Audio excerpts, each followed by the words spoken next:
Back, and thanks for being with us for our continuing coverage of Milton after the storm. Sarasota County was an area that saw a ton of damage last night and really into this morning.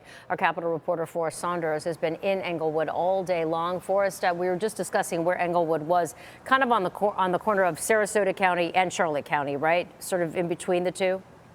Yeah, it's right there. In fact, the county line is right out this door. It is right there. And so what you had in Sarasota, you pretty much had here at the top part of Charlotte, and that was storm surge. And the storm surge was devastating, which is why I'm standing in Jimmy Marr's house right now. I talked to Jimmy just a little bit ago.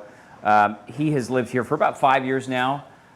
They were actually doing restoration work themselves from Helene. Helene had soaked some of the low-lying areas of the house here. They had to toss out some furniture, but when they came back, they were not ready for this, right? And now he doesn't know what to do. He doesn't know if he's going to rebuild or not. He thinks he's going to because he's a senior. This is a place that he's loved for the 5 years that he's been here. And he and his partner want to stay, but just look at this place. Fireplace is busted out. You have landscaping now in the living room. I want to show you over here. There is somebody's dock came into their side room. He doesn't know whose pylon that is, but it's now a part of his house. Everything has just been ripped out because of this storm surge. And I think it's really interesting and important to point out, this was maybe about 4 or 5 feet, just depending on the water line in this particular area, right? That's about the level that we saw.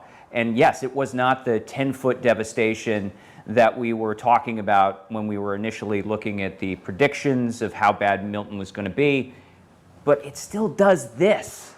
And this is a bayside community, right? This is on the other side of the channel. It's not the Key. We haven't been able to get over to the Key yet because the bridge has been closed down. And so many families have been basically coming up here to the side of the water line and getting out binoculars to try and see if their house is okay. And that's the situation. I mean, they can't check their ring cams either because the power is still down in many places.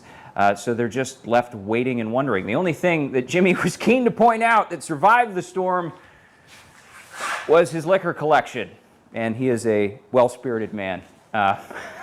In fact, he came up to me afterwards. He said, "Where can I get a drink?"